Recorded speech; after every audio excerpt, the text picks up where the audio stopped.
Donc je m'appelle Dimitri Rogoff, je suis patron pêcheur à Port-en-Bessin, en France, en Normandie, près des plages du débarquement, près d'Omaha Beach. Et je suis aussi président d'un groupement qualité qui s'appelle Normandie Fraîcheur Mer. Alors, l'an passé, à Barcelone, j'ai participé au Seafood Summit avec beaucoup de plaisir, c'était beaucoup moins loin, donc ça nous a facilité la chose. Et j'ai aussi participé au Guide Espèces avec plaisir, où il y a eu un petit reportage sur moi et sur une page qui concernait la sole, qui est mon poisson fétiche.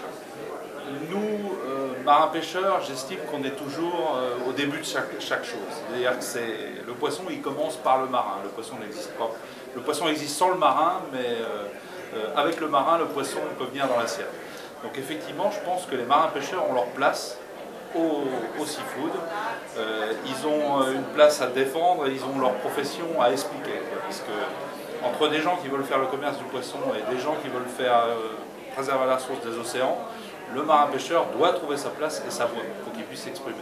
Donc moi je viens ici un peu pour ça, c'est-à-dire pour représenter ma corporation, les marins-pêcheurs. Au Seafood Summit, c'est vrai que les pêcheurs peuvent se trouver un peu débordés. C'est-à-dire qu'il y a des scientifiques, il y a des gens qui touchent à l'environnement. Effectivement, on se sent un petit peu minoritaire. Quand on est sur notre port, sur notre bateau, là on est les rois du monde.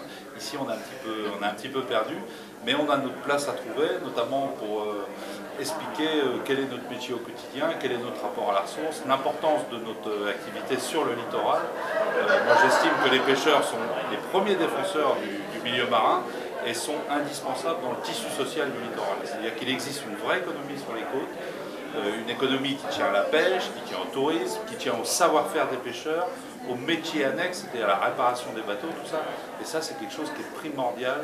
Nous, il nous faut le défendre aussi, ça. C'est-à-dire ce que j'appelle les gens de mer, ce qu'en France on appelle les gens de mer, c'est quelque chose de très important et qu'il faut défendre. L'avantage quand on est responsable dans la pêche, c'est qu'on a plein de casquettes. Alors effectivement, moi je suis aussi très impliqué dans une structure qui s'appelle le comité régional, qui est une structure qui vient de l'État, où on gère les ressources.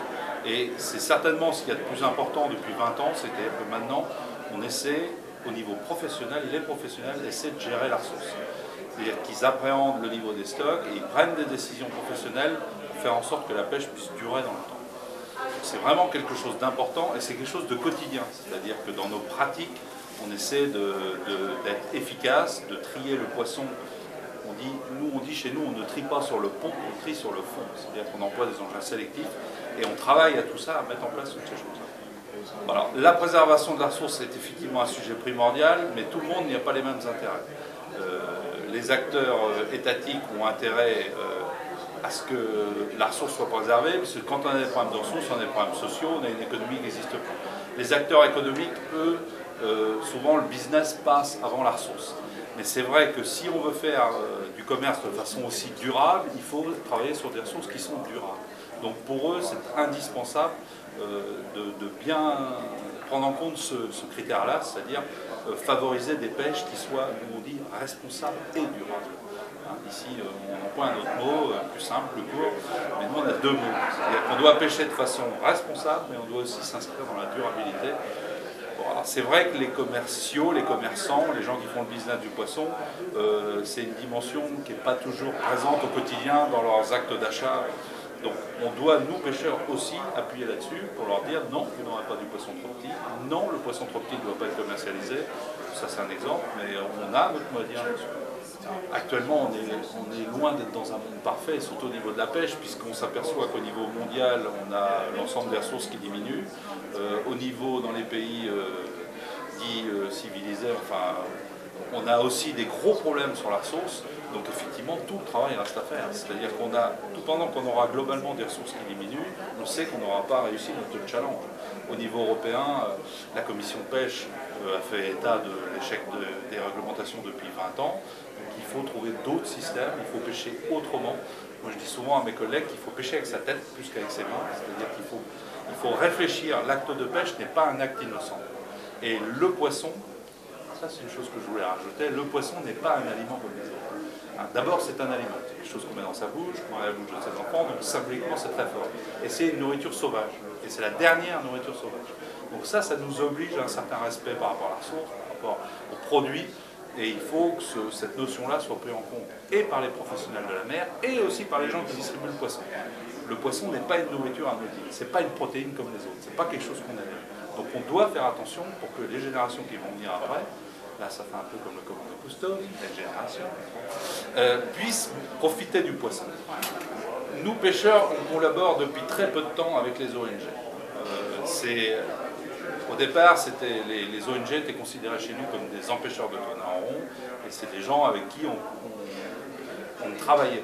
Bon, depuis quelques années, là, depuis 3-4 ans, les ONG viennent nous expliquer leurs préoccupations, et nous on leur explique les nôtres, et notamment à travers les petits guides qu'a édité WWF, on a eu notre mot à dire un petit peu quelque part, on leur fait part de nos remarques, et ils nous écoutent. Donc c'est très important de travailler avec eux plutôt que de s'affronter avec eux. On a vu des épisodes un peu difficiles sur le thon rouge par exemple. Bon, personne n'en sort grandi de ça, hein, surtout pas les pêcheurs. Donc nous on peut faire travailler en collaboration, les écouter ce qu'on appelle la société civile et essayer de répondre au mieux aux préoccupations de tout le monde. En France, les pêcheurs gardent encore leur capital sympathie, c'est-à-dire que le pêcheur est considéré comme quelqu'un de courageux, besogneux, qui fait un métier extrême. Donc effectivement, il y a un très bon capital sympathie. Mais c'est vrai qu'il y a une frange de la population maintenant qui regarde le pêcheur comme quelqu'un qui vide les océans, racle le fond. Et effectivement, l'image commence à se dégrader.